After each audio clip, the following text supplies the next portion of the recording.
नमस्कार, निर्भीड जनता न्यूज नेटवर्कमध्ये आपले सर्वांचे स्वागत आहे। चला तर आजची सर्वांची तोंडी असलेली चर्चेतील बातमी पाहू। सध्या संगमनेर तालुक्यात आश्वी बुद्रुक परिसरात स्थानिक स्वराज्य संस्थेच्या निवडणुका जवळ आल्या आहेत आणि त्याबरोबरच राजकीय हिशोब समीकरण व दबक्या कुजबुजा सुरू झाल्या आहेत।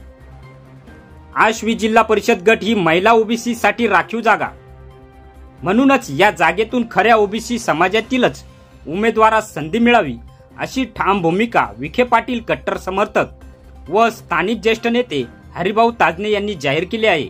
परंतु इथेच प्रश्न निर्माण होतो, ओबीसीच्या नावावर राजकारण करणारे काही नेते खऱ्या ओबीसी व्यक्तींना का दूर ठेवू पाहतायत?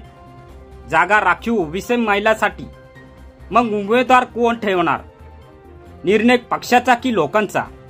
हरिभाऊ ताजने यांनी स्पष्ट सांगितले की ओबीसी समाजाची संख्या, परंपरा, भूमिका आणि योगदान मोठा आहे। जर या जागेत इतर प्रवर्गातील किंवा बाहेरून आलेला चेहरा आणण्याचा प्रयत्न झाला तर आम्ही अपक्ष उमेदवार रिंगणात उतरण्यास तयार आहोत। आता हाच मुद्दा गावात, समाजात, चौकात, चहाच्या टपरीवर हळू आवाजात पण ठळक चर्चेत। आपल्यातलेच लोक पुढे येणार का की वरून आदेश येणार? हा प्रश्न आता जनतेच्या मनात घट्ट बसायला लागला आहे। आगामी काही दिवसात पक्षस्तरावर चर्चा होणार, बैठका होतील आणि नाव फिक्स कधीच ठरलेली असतात म्हणतात, पण यावेळी जनता डोळे उघडे ठेवून बघत आहे।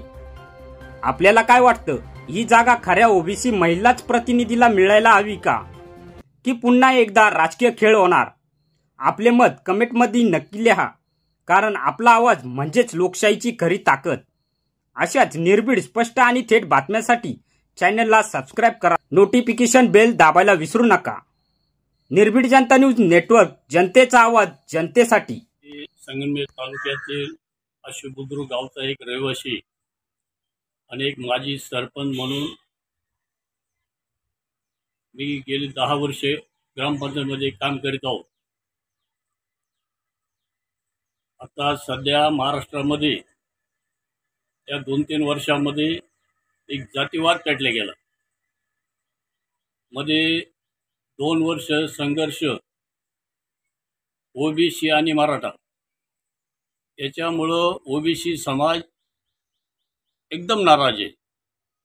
नाराज म्हणजे उद्या इलेक्शनमध्ये ओबीसी समाज, आज या आश्वी बुद्रुक गटामध्ये ओबीसी समाजाला आरक्षण मिळालं, सोडत निघाली ओबीसी समाजाची, तर त्या ओबीसी समाजाच्या सोडतमध्ये जी जागा आहे ओबीसीची, त्या ठिकाणी ओबीसीचं सीट द्यावा।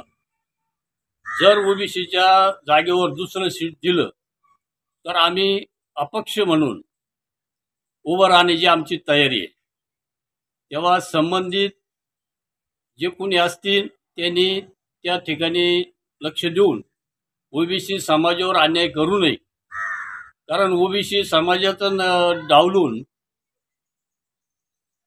कुणबी समाजाचं सीट त्या ठिकाणी देऊन त्या ठिकाणी ओबीसी समाजाला कुठलाही चान्स मिळत नाही। प्रत्येक ठिकाणी हीच गंमत होऊ राहिली। त्याच्यामुळं आम्ही सर्व ओबीसी समाज बांधव सगळे एकत्र येऊन हा आम्ही विषय घेतलेला आहे। आणि जर तुम्ही हा विषयाचा जर विचार नाही केला तर आम्ही स्वतंत्रपणे लढण्याची तयारी बी आहे। गेले 40 ते 50 वर्ष झाले या गटामध्ये ओबीसी समाज आणि माळी समाज याला कुठलाही प्रतिनिधी मिळालेलं नाही।